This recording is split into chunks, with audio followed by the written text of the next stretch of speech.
मंच पर विराजमान सभी वरिष्ठ महानुभाव, उपस्थित भाइयों और बहनों, साईं राम।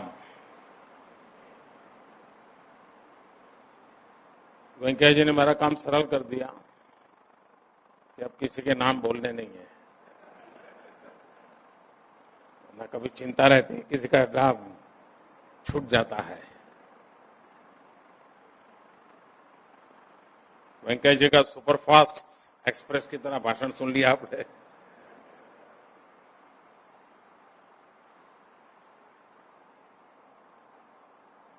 रमन सिंह वर्णन कर रहे थे कि 6 बजे निकले हैं मोदी जी।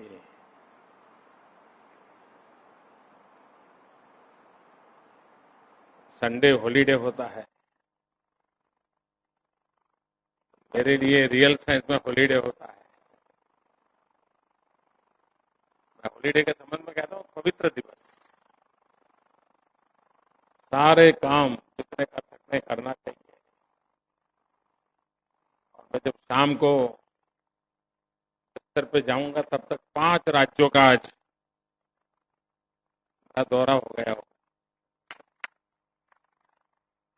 दिल्ली से चला हूँ, छत्तीसगढ़ आया हूँ, यहाँ से उड़ीसा जाऊंगा, उड़ीसा से पश्चिम बंगाल जाऊंगा और फिर वहां से उत्तर प्रदेश जाकर के सो जाऊंगा।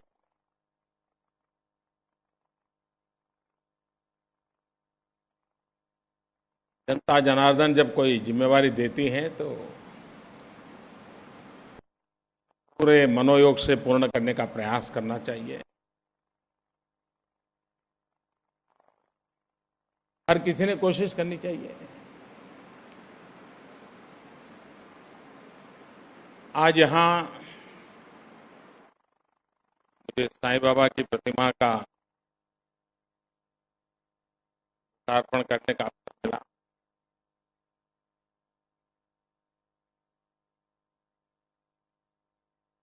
ये अस्पताल गरीबों की निःशुल्क सेवा करने का काम करती है। खास करके बालकों के हृदय के ऑपरेशन, जो लोग फुटपट्टी गए होंगे वहां भी एक बहुत बड़ा अस्पताल।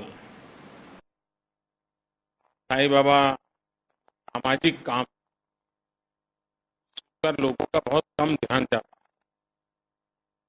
चमत्कारों की चर्चा बहुत होती है,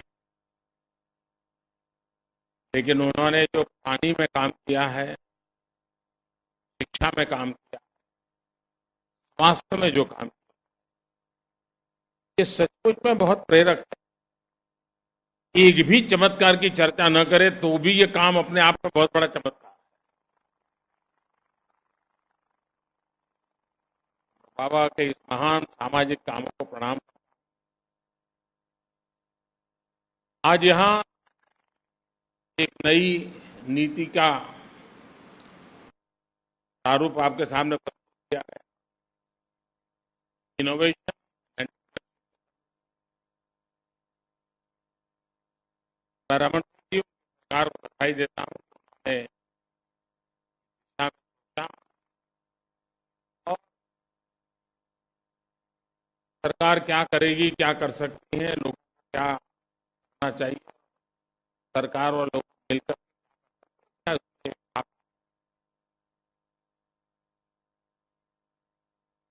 दुनिया में पिछले 50 वर्षों के देशों में प्रगति,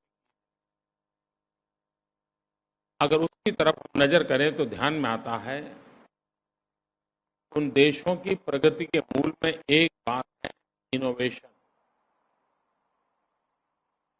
अनेक नई चीजों को लेकर के आए, अनेक नई कल्पना के लेकर तो दुनिया ने स्वीकार, और वो इनोवेशन समाज हितकारी बना, लेकिन उस राष्ट्र के लिए आर्थिक उन्नति का कारण बन गया। और इनोवेशन नहीं होता है तो एक ठहराव आ जाता है, एक रुकावट आ जाती है।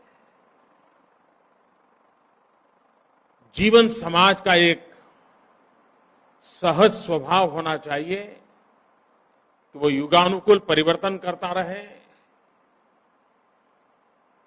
आविष्कार की परंपरा निभाए रखे और नए नए आविष्कारों को समाज उपयोगी जन उपयोगी बनाए, दिशा में प्रयास करें। एंटरप्रेन्योरशिप हमारे देश 65% जहां पर नौजवान, डेमोग्राफिक डिविडेंड ये भारत की एक बहुत बड़ी शक्ति के रूप में दुनिया देख रहा है। लेकिन अगर हम इस डेमोग्राफिक डिविडेंड की सिर्फ माला जपते रहेंगे कि हमारे पास 65% जनसंख्या 35 साल से कम उम्र की है, तो बात बनने वाली नहीं है। ये 65% जनसंख्या के हाथों में हुनर हो, अपना कौशल्य दिखाने के लिए वो आर्थिक व्यवस्था का प्रबंधन हो, सरकार की नीतियां ऐसे छोटे छोटे उद्यमकारों को प्रोत्साहित करने वाली, हमारा युवा जॉब सीकर से जॉब क्रिएटर बने, खुद नौकरी खोजने के बजाय मैं 2-4 लोगों को नौकरी दूंगा, ये सपने लेकर के काम करें। और ये एक माहौल देश में सरकार ने जो योजना बनाई है, वो सारी योजनाएं इन बातों को बल देती है। ग्रेजुएट होना, सर्टिफिकेट लेकर के दर दर भटकते रहना, ये मेरे देश के युवा की जिंदगी नहीं हो सकती। मेरे देश के युवा की जिंदगी उसके सपनों को साकार करने के लिए अनुकूल माहौल बनाने करके उस सपनों को पूरा करने वाली होनी चाहिए। और उस दिशा में सरकार के एक के बाद एक कदम उस स्थितियों को प्राप्त, स्किल डेवलपमेंट, देश के नौजवानों को हुनर का अवसर देता, मुद्रा योजना, ऐसे नए एंटरप्रेन्योर हैं और पुराने भी हैं जो विस्तार करना चाहते हैं, उनके लिए है। विदाउट कोई गारंटी देश के सामान्य लोग जो कभी बैंक के दरवाजे तक जा नहीं सकते, साहूकार जिनको लूट ब्याज बेशुमार होता था, कभी कभी उसे गांव छोड़ के भागना पड़ता था या संसार छोड़ जाना पड़ता। इस चुनाव से बचाने के लिए छोटे छोटे लोग, धोबी हो, नाई,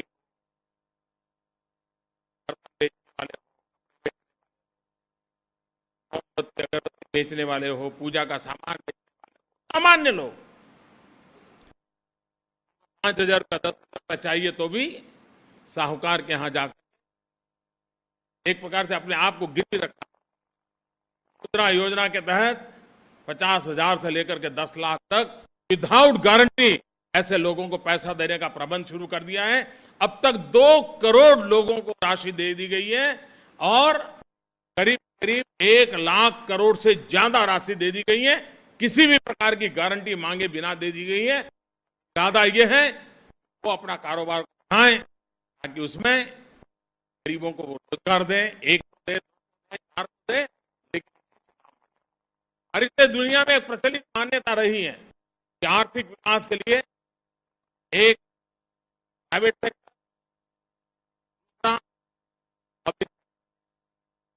यानी गवर्नमेंट के पीएसयू होंगे या कॉर्पोरेट हाउस।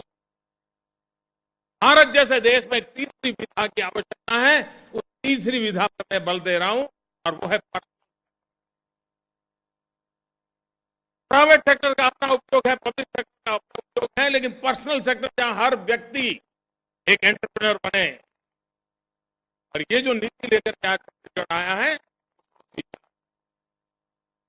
मुद्रा योजना से उसको फाइनेंस मिले, स्किल डेवलपमेंट से उसको स्किल मिले और एक मार्केट, पॉजिटिव मार्केट का एक एनवायरमेंट क्रिएट हो जाए।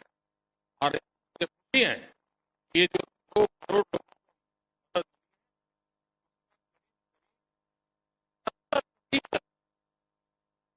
SC, ST या ओबीसी के लोग हैं। बहुत बड़ी मात्रा में महिला एंटरप्रेन्योर आ गया है।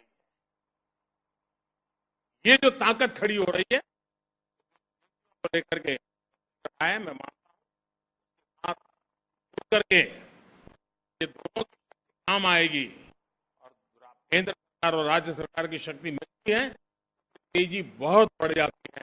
मुझे विश्वास है छत्तीसगढ़ के नौजवानों को। आज प्रधानमंत्री आवास योजना का भी आरंभ हो रहा है।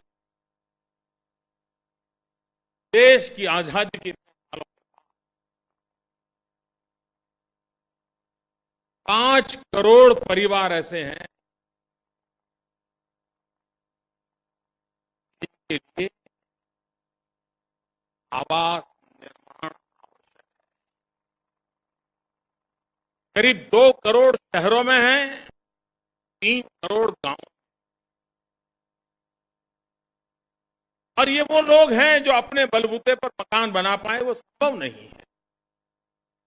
पास जमीन है,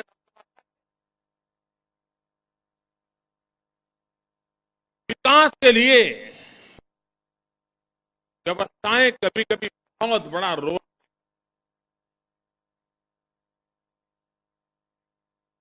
गरीब से गरीब व्यक्ति होगा, झोपड़ी में जीता होगा,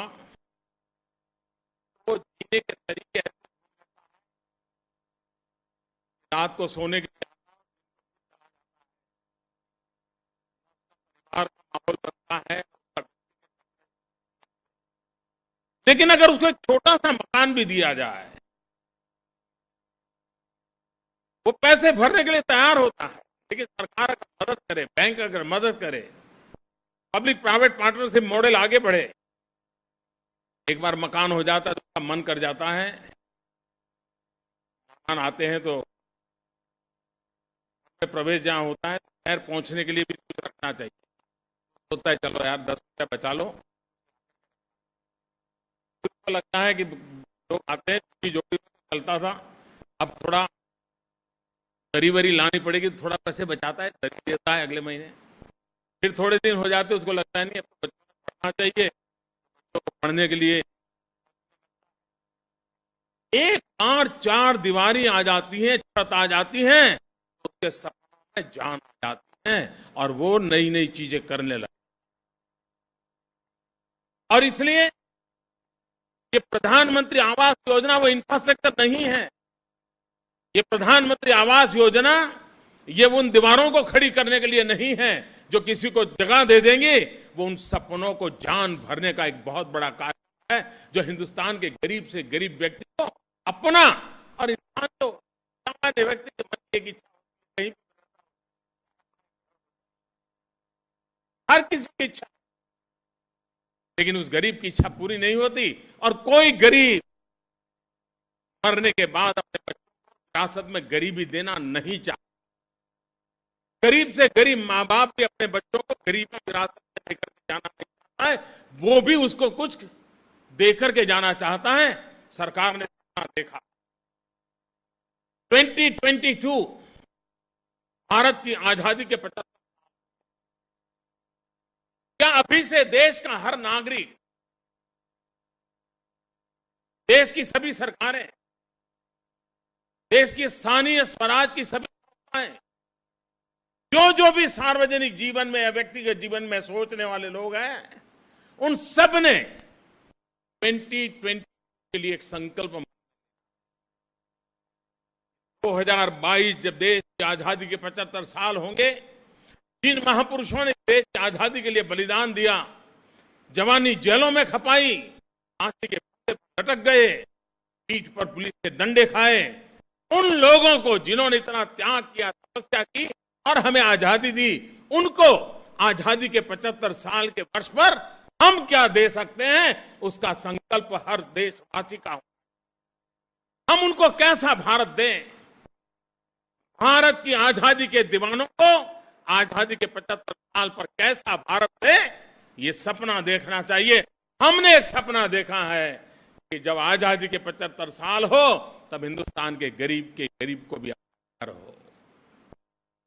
2022 तक 5 करोड़ घर बनाने, काम बहुत बड़ा है मैं जानता हूं, मानव संसाधन लगेंगे, लेकिन इससे रोजगार भी बढ़ेगा, सीमेंट बिकेगा, लोहा बिकेगा, मैसन्स का काम करने वालों को काम मिलेगा, ईंट माटी भट्टा कलर काम सब करने वालों को काम मिलने वाला है। देश के अंदर एक बहुत बड़ी आर्थिक प्रवृत्ति, ये भी देश की युवा पीढ़ी जीवन बदलने वाला है। और इसलिए उस कार्यक्रम आज यहां आरंभ हो रहा है। देश में सभी सरकारें आगे आए, जितना हो सके जल्दी अपने यहां जमीन के संबंध में जगह तय करें। भारत सरकार इस काम को आगे बढ़ाने के लिए तैयार है। राज्य और केंद्र मिलकर के इस काम को करेंगे और देश के गरीब से गरीब को हम एक छत देंगे। छत के सहारे जान देंगे। शानदार सपनों से देश 2022 नई ऊंचाइयों को प्राप्त करेगा। इसी एक साथ मैं फिर एक रमन सिंह जी को, उनकी टीम को बहुत बहुत शुभकामनाएं देता हूँ। वेंकैया जी इस विभाग के मंत्री हैं, दिन रात उन्होंने इस काम के पीछे लगे रहे हैं और मुझे विश्वास है कि ये साकार होकर रहेगा। बहुत बहुत धन्यवाद।